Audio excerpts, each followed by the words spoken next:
elected religious devotions. So today, let's distract ourselves once again with the sort of meaningless political prognostications without which cable news would just be cable, lying on a floor amidst cigarette butts, broken dreams, and puddles of beer. Let's ask ourselves which Republicans might challenge Donald Trump in the primaries. Perhaps the main GOP stalwart who might hurl himself into dubious battle with the president is former Ohio Governor John Kasich, who is still convinced he narrowly missed winning the 2016 nomination by a mere 1,400 out of 1,500 delegates, now has what he feels is a surefire strategy in which he plans to make a continual high-pitched whining noise while CNN anchors praise him for his integrity. Next, he'll hold Ohio hostage until Trump hands over $10 million in small unmarked bills, and after that, he'll sink back into complete irrelevance while CNN anchors praise him for his integrity and then forget all about him.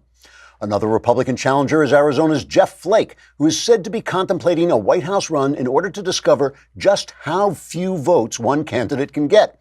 Experts believe Flake could actually end up with fewer than 0 votes if enough people write in negative Jeff Flake. Flake's campaign strategy is to repeatedly punch Donald Trump in the fist with his face until Trump is so weakened, Flake can finally kick him in the tip of his shoe with his ass and then go flying out the door into eternal obscurity. Then, of course, there's Mitt Romney, who feels if he plays his cards exactly right, he might just be able to lose more bids for the presidency in a more humiliating fashion than Hillary Clinton. It's an ambitious goal, but every man needs a dream. And finally, there's the one candidate who could conceivably cost Donald Trump the nomination, Donald Trump. Trigger warning, I'm Andrew Klavan, and this is The Andrew Klavan Show. I feel hunky-dunky, life is tickety-boo. Birds are winging, also singing hunky-dunky-doo. Ship-shape, tipsy-topsy, the world is zippity-zing. It's a wonderful day, hurrah, hooray! It makes me want to sing. Oh, hurrah, hooray!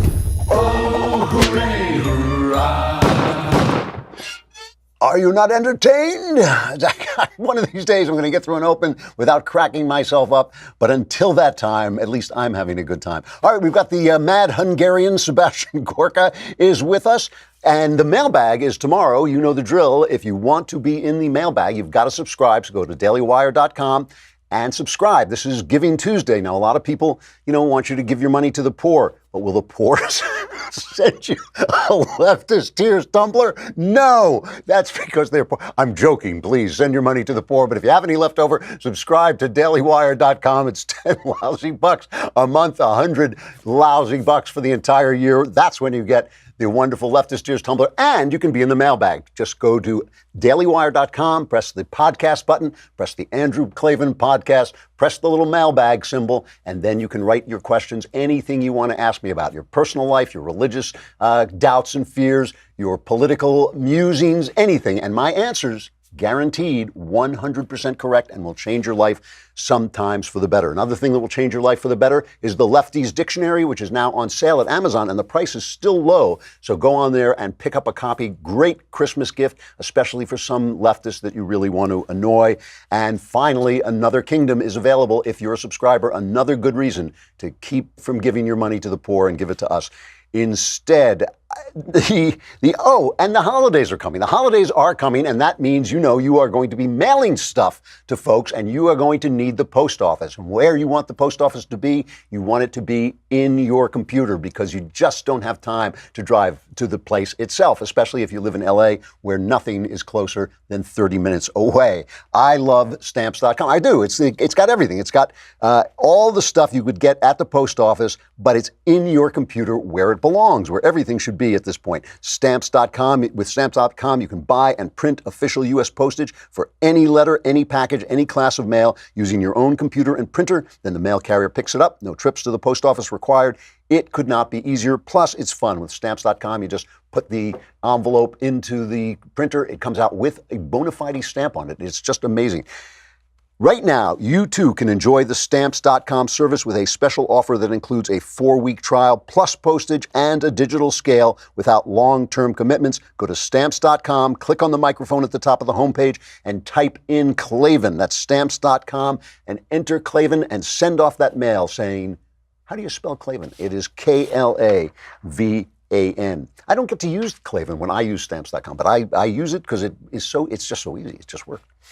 So we're going to talk about the border today, but first I want to just make a broader point about something that is really it's really been on my mind since the midterms. I think today in the Federal, this is a long way around to get to the point, but still in the Federalist, which I really like, there's an article by a Catholic writer named Matthew Petrusik where he says it's unfair to use the sex scandal in the Catholic Church to attack Catholic doctrine. The only important part about Catholic doctrine is whether or not it's true. It doesn't really matter if the people who are taxed with spreading that doctrine are raping children right and left and then hiding it away and taking no responsibility for it. And of course, technically, that's absolutely right. Technically, what matters is values and ideas. Those are the things that matter. But in real life, the double sin of the Catholic Church is not just that they're raping and doing the wrong thing that way. It is that they are soiling the Word of God as it lives on earth. They are supposed to be the body of Christ, or at least part of the body of Christ. Values, ideas are like mathematics. They are there, they actually exist, but they're not real until they are instantiated. A big word just meaning made real, until they have an actual thing that makes them alive and concrete in the real world, right? So 2 + 2 = 4, that's true, but it has no reality until you have 2 pennies and 2 pennies and they make 4 pennies. Likewise, integrity is a great idea and it is a real thing, but the person who has it has to actually have it. If he is a hypocrite, that doesn't destroy the goodness of integrity. It destroys him as a messenger, as the instantiation of integrity. This is good Aristotelian philosophy. This is Aristotle's idea of forms. Plato said forms exist in the mind of God, and Aristotle said forms are real, but they don't exist until they are here in the world and take some kind of shape. So I bring this up because Donald Trump yesterday, or the day before when the people charged the border, was proven entirely correct about the border. Everything that he said during the run-up to the midterms was absolutely true. And yet, people were turned off by it in the suburbs where they are very much in favor of border security, but they felt that there was a racist undertone to what Trump was saying. And even somebody who supported him, said basically it sounded as if he felt, Selena Zito, the woman who wrote The Great Revolt, she said it sounded, when he was talking about the border, it sounded as if he felt his audience was racist. Not that he was racist, but that he was playing to people as if they were racist. So let's just look, first of all, at how incredibly right Donald Trump was. Somebody took Jim, look at me, I'm Jim Acosta, and spliced in the border invasion while he was asking his famous question, which was not a question, it was just berating Donald Trump, the president of the United States, with the fact that Trump did not share the sacred opinion of Jim, look at me, I'm Jim Acosta. Let's just go back to this memory here. As you know, I Mr. President, consider it to be an invasion. As you know, Mr. President, the caravan was not an invasion. It's a group of migrants moving up from Central America towards the border with the U.S. Thank you for telling me that. I appreciate it. Why did you characterize it as such? Because I consider it an invasion. You and I have a difference of opinion. Your campaign had an ad showing migrants climbing over walls and so on. Well, that's true. But they weren't actors. They're not going to be doing that. They weren't actors. Well, no, it's true. Do you think they were actors? They weren't actors. They didn't come from Hollywood. Right. These were people. This was an actual. It happened a few days ago. And they're hundreds of miles away, though. They're hundreds and hundreds of miles away. That's not an invasion.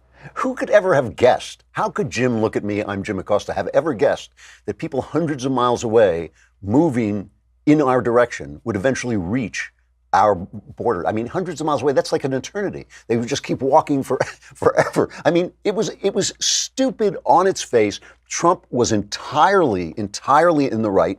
And then the people charged the border. You can't just let them come in. And so they were throwing things at our border agents, as Trump said they would. Trump said, look, they did it in Mexico. What makes you think they're not going to do it here? Those pictures that Jim, look at me, I'm Jim Acosta, were that he was referring to, those pictures were pictures of them storming fences in Mexico. So Trump was absolutely right to say they were going to do that here as well. Why not? Why wouldn't they do the exact same thing? Totally in the right. And of course, now the networks, play the gassing. Oh, it's the gassing of children. Oh my! Oh, the stuff on Twitter yesterday was unbelievable. This inhuman beast. He is gassing children. He is gassing children. Here's the way the networks played it.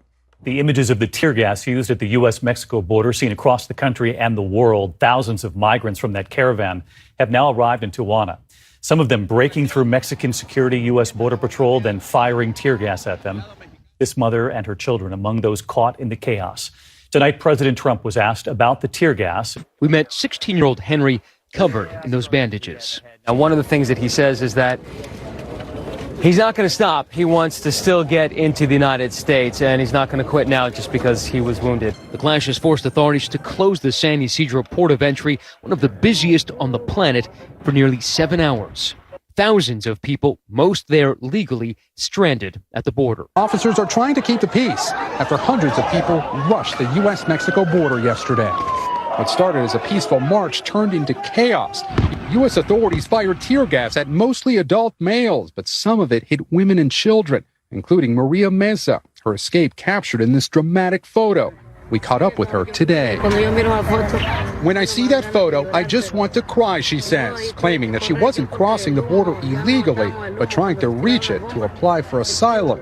So I told you that photo, right? It's going to win the Pulitzer. I told you it was a big, big deal. That picture, it reminded me of the Napalm Girl. I don't know if you remember or have seen the picture in 1963 in Vietnam.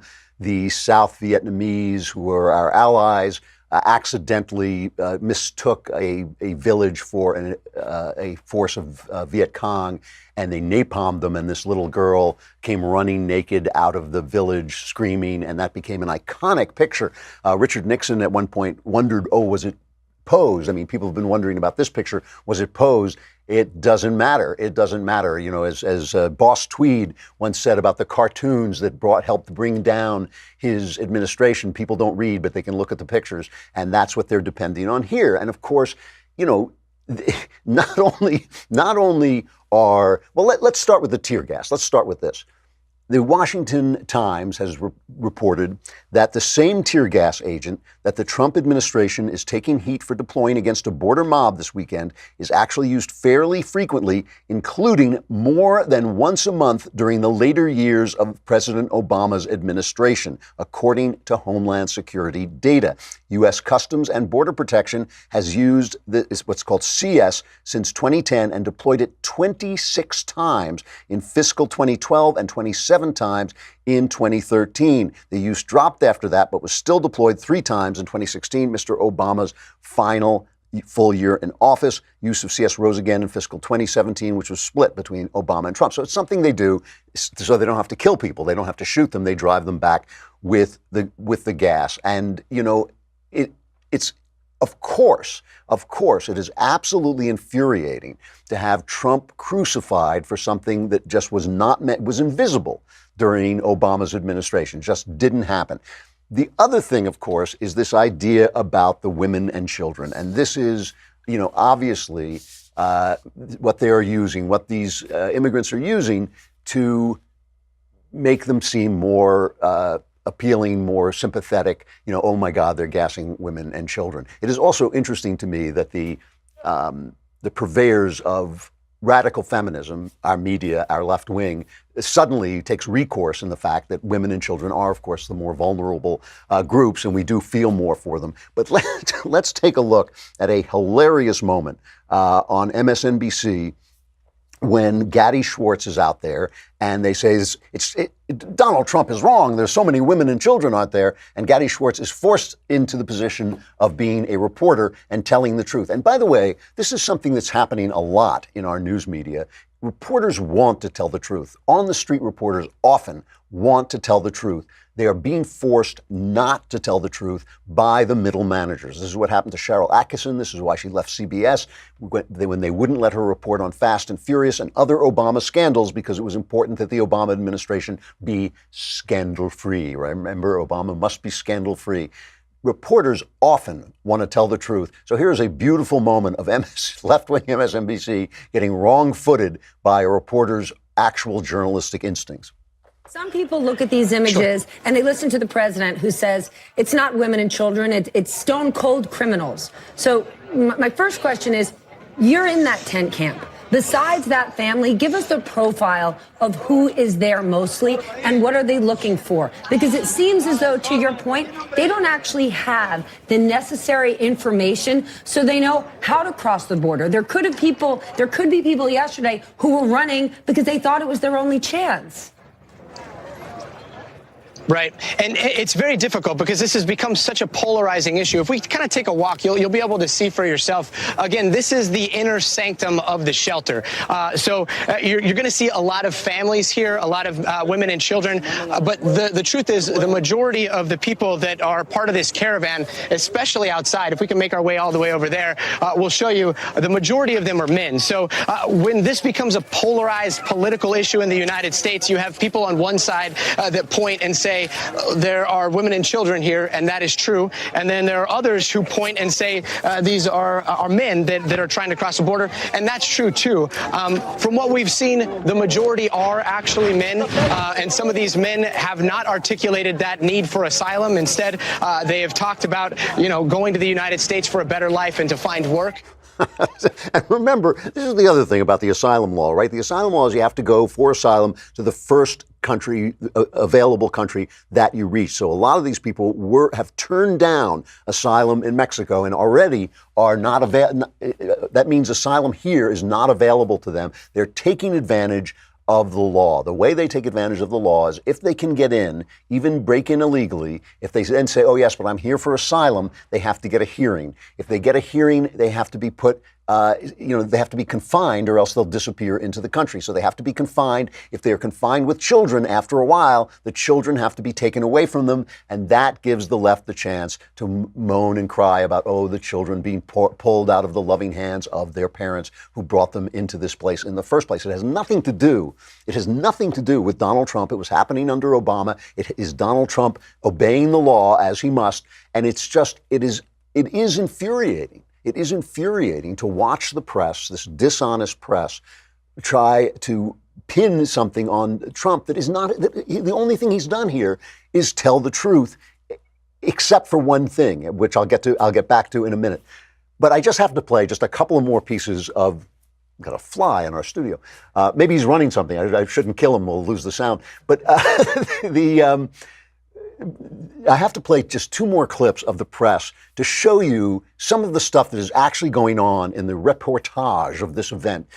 This absolute catastrophe for the press, the fact that everything Donald Trump said was right, everything they said was wrong. First, I got to play Alison Camerata, who just goes full idiot on this. She just decides this is what this needs is classic CNN analysis. This is CNN analysis kind of ramped up. It's the never go full CNN analysis because you'll be talking nonsense. And here is Alison Camerata talking absolute nonsense.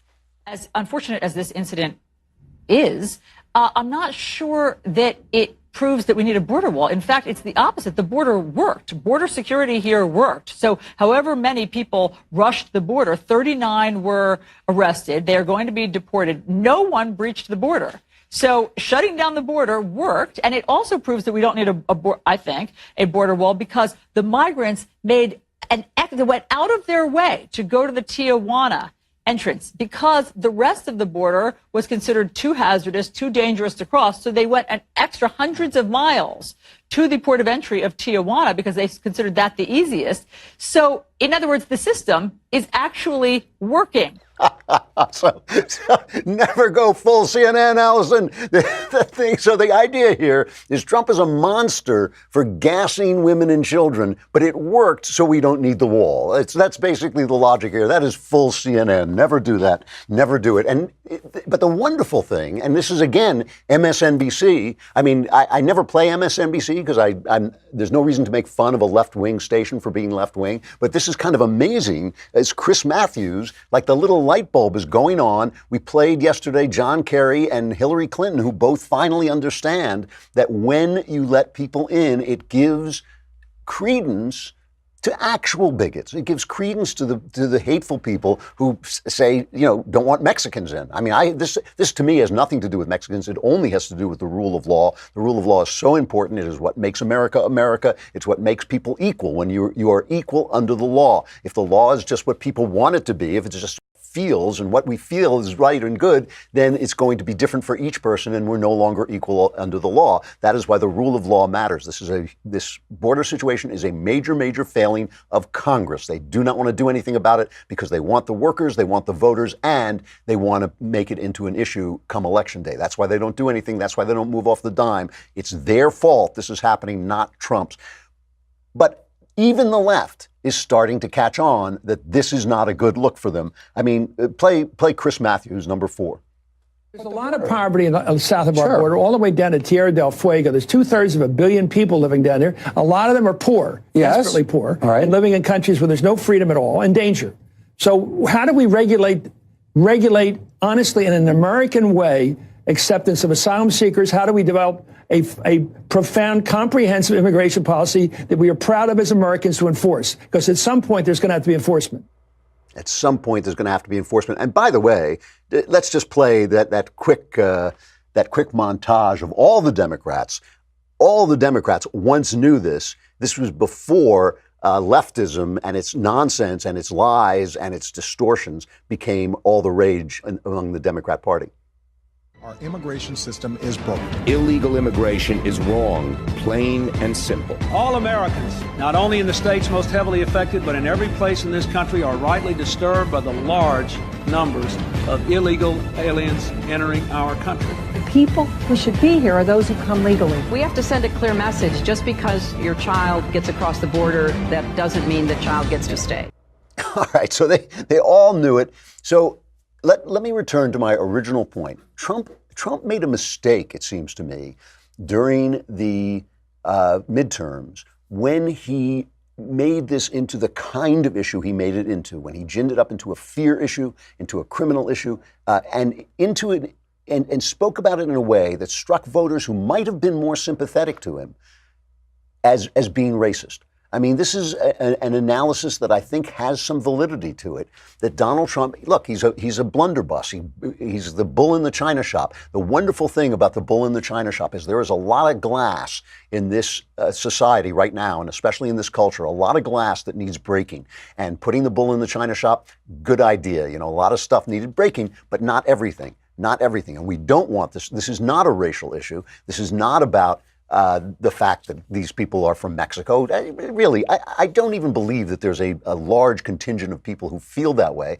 It's about the rule of law. It is about our right to make the laws about who comes in.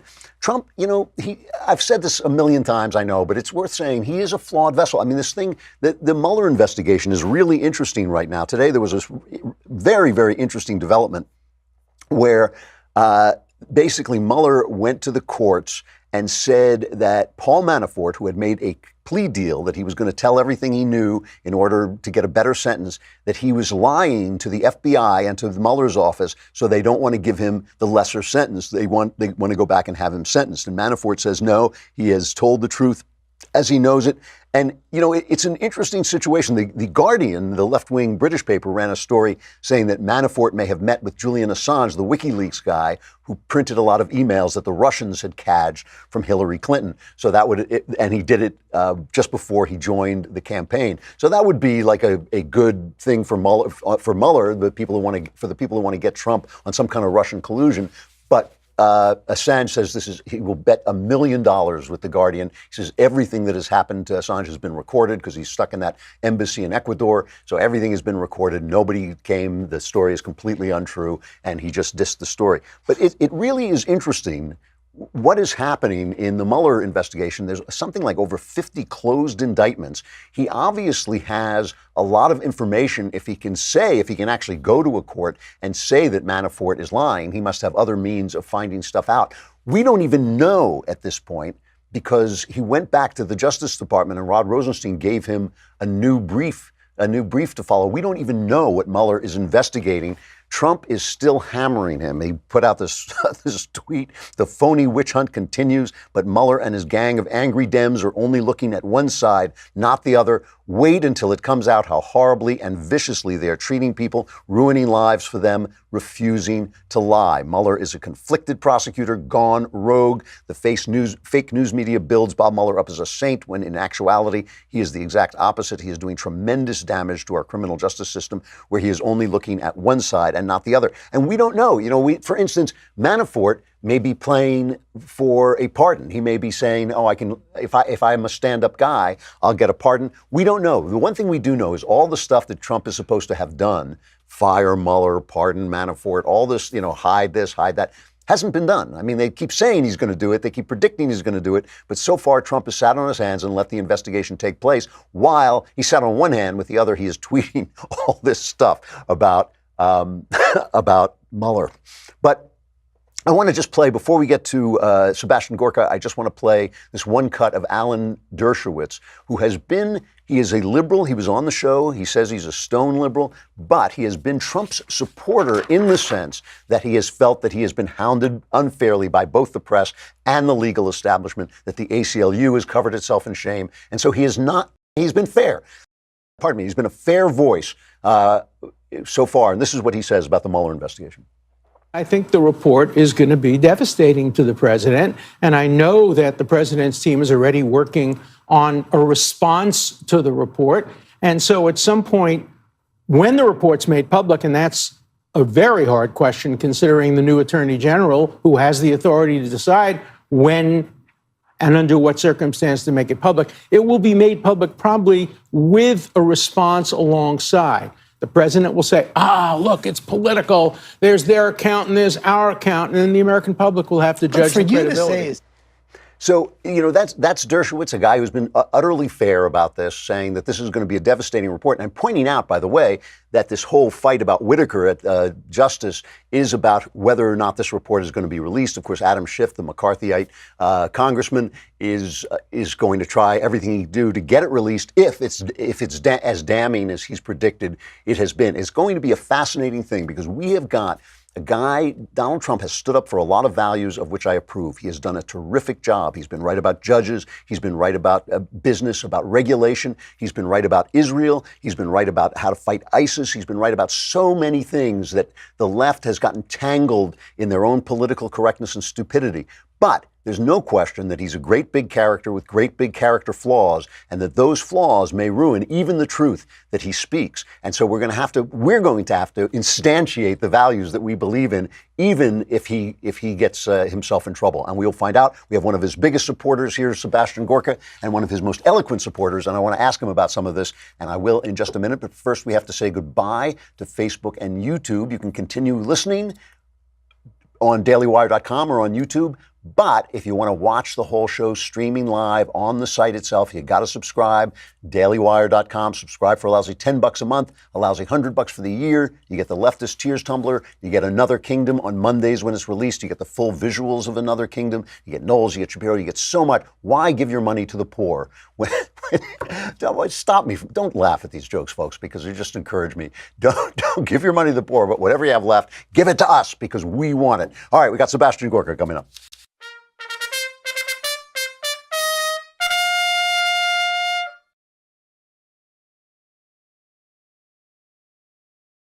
Well, I hardly have to introduce Dr. Sebastian Gorka. He's a military and intelligence analyst, Fox News strategist, former deputy assistant to the president, and also the author of the book, Why We Fight. And he has now got his own show, which I'm sorry to hear. We're sorry you won't come here anymore. He's got a new show called America First, which is starting on January 1st. Where is that? That's with the Salem Media Group, so it's with our good buddies, Dennis Prager and everybody else. Oh, congratulations, man. That's great. You deserve it. Thank you. Thank you. So, are you growing a beard? I am. If you are, I approve. I approve. Do you? Do you like it? Approve. I just thought I want to look more like Gorka. That's, So, well, thank you. I appreciate it. I think I'm hoping by Christmas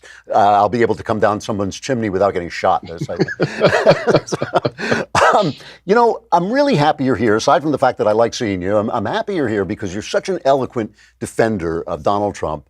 And this is a good day for Trump in a lot of ways. I mean, not a good day to have people Can I just say something before you get onto the serious stuff?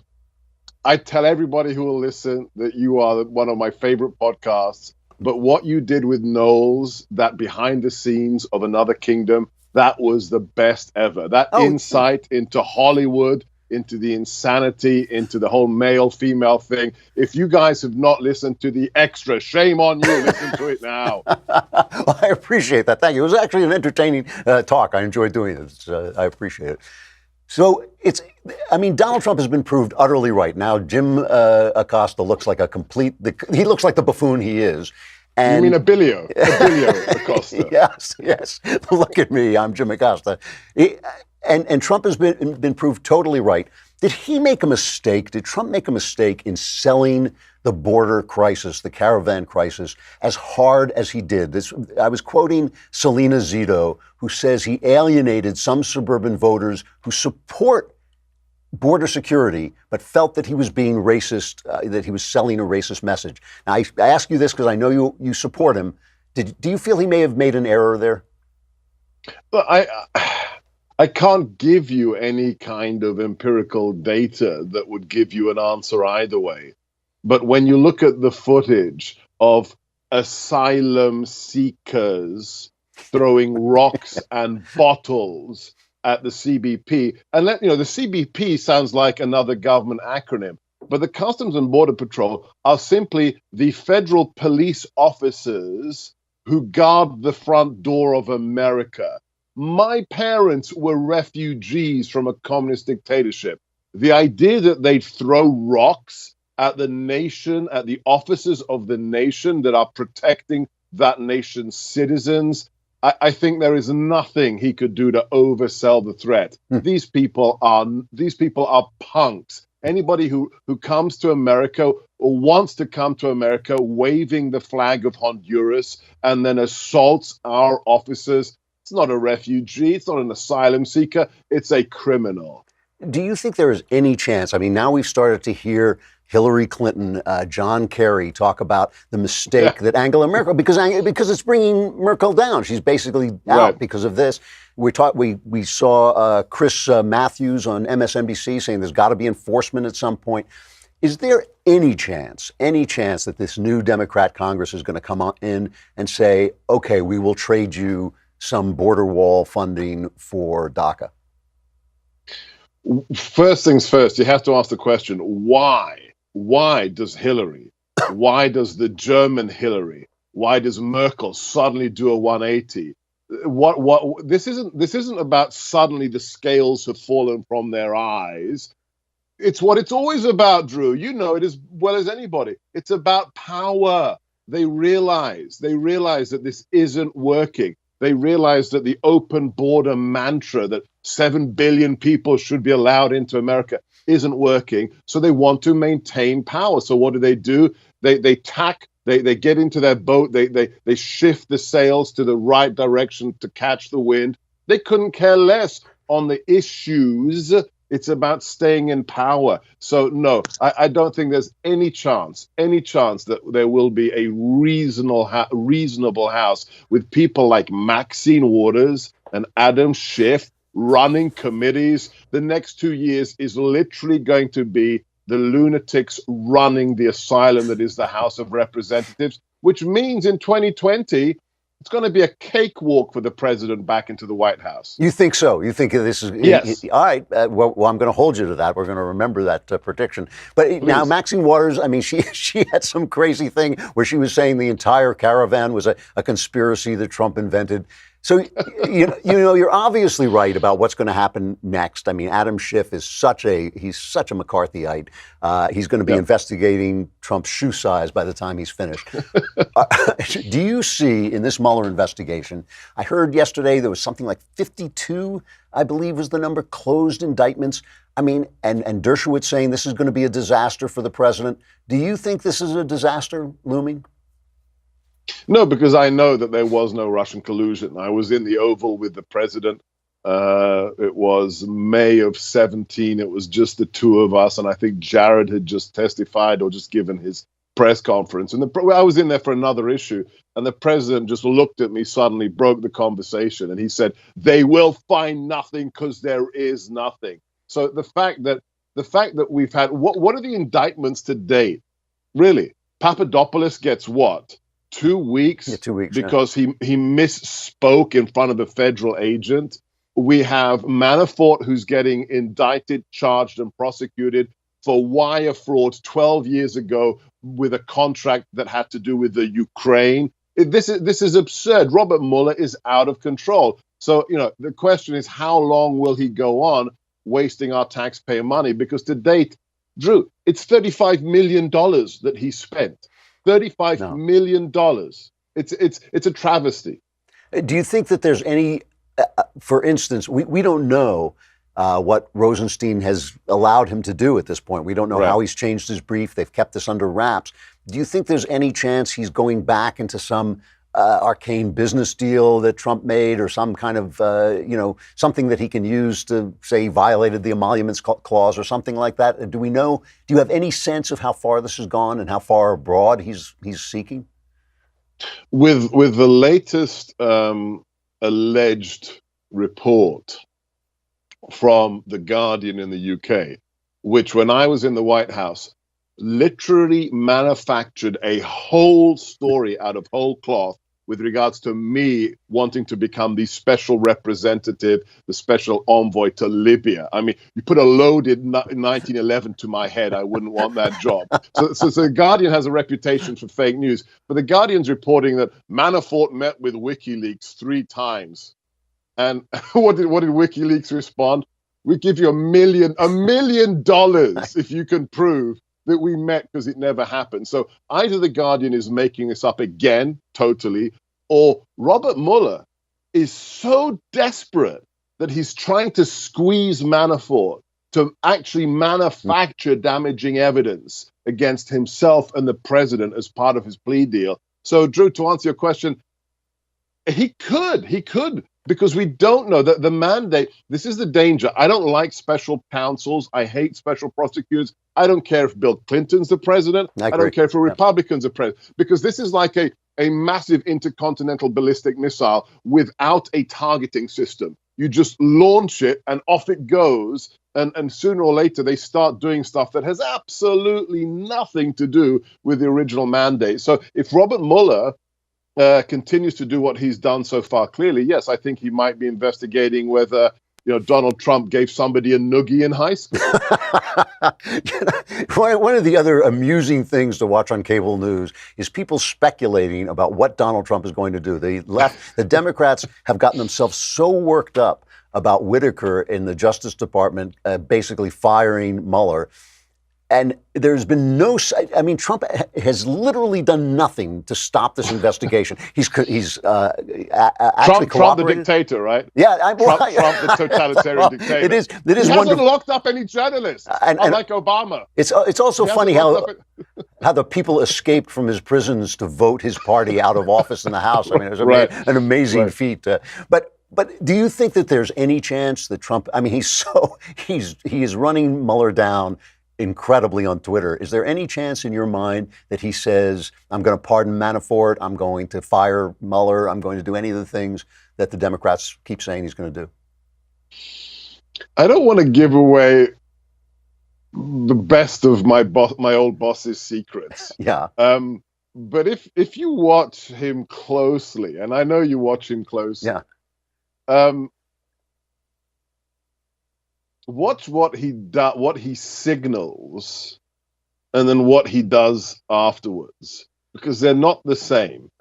This is Steve Bannon calls it the noise and the signal, right? You have to separate between the noise and the actual signal. Okay. And he has this very canny capacity to say things that press exactly the right buttons in his adversaries, to elicit the response that makes them dial things to 11, right? And to overstep their mark.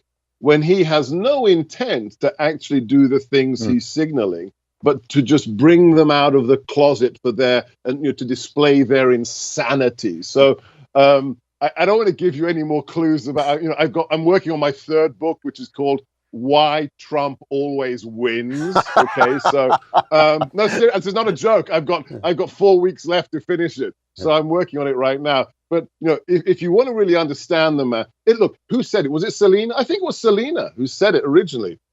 It was spot on analysis. Those who don't understand Donald Trump, which is the majority of the media, they take him literally, but don't take him seriously. Right. And people like me who supported him, were on the MAGA train, voted for him. We don't take everything that he says literally, but we take the man very seriously. That's the key to understanding Donald Trump. Well, I have to say, you are always one of his most eloquent defenders, as always. It's always great to see you. The new show is America First. It starts January 1st on the Salem Network. Again, you deserve it, and I can't wait to hear it. Congratulations. Thank you, Drew. Thank you, Drew. God bless. Good to see you. All right, sexual follies.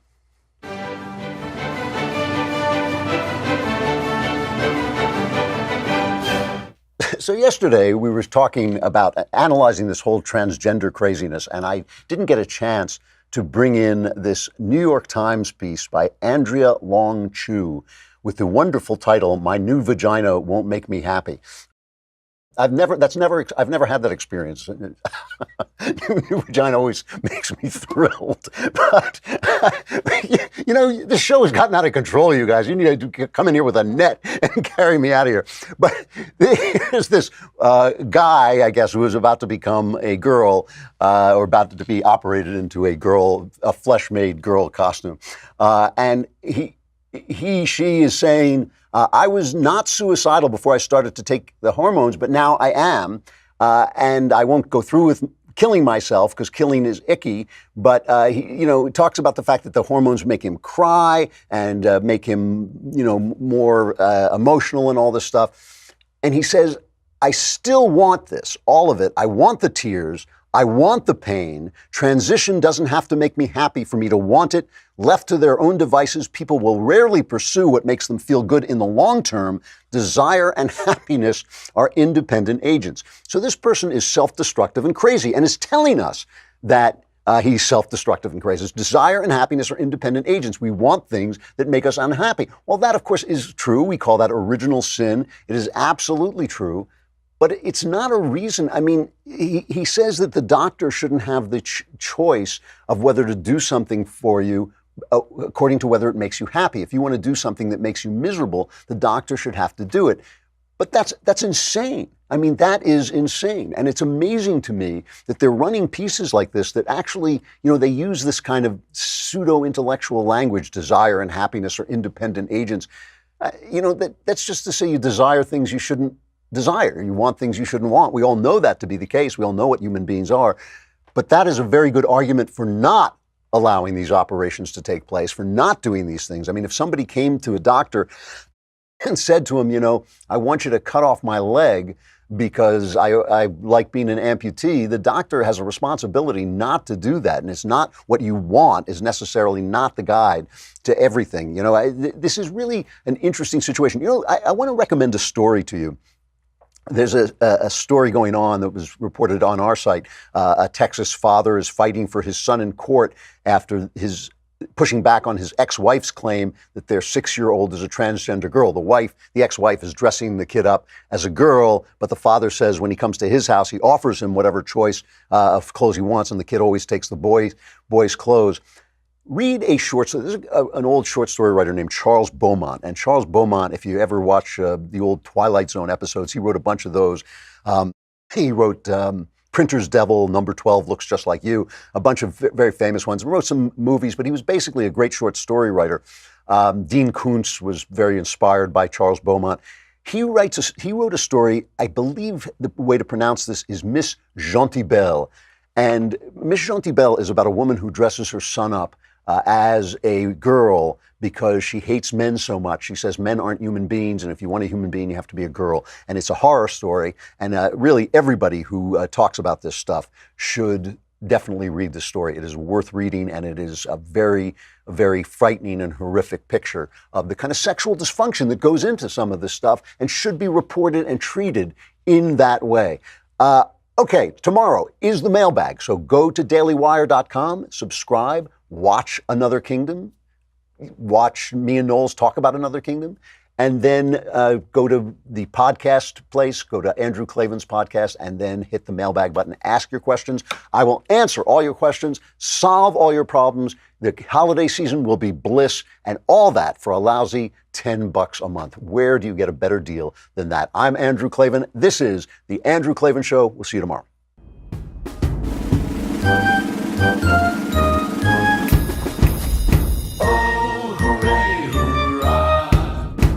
The Andrew Klavan Show is produced by Robert Sterling. Executive producer, Jeremy Boring. Senior producer, Jonathan Hay. Our supervising producer is Mathis Glover. And our technical producer is Austin Stevens. Audio is mixed by Mike Cormina. Hair and makeup is by Jesua Alvera. The Andrew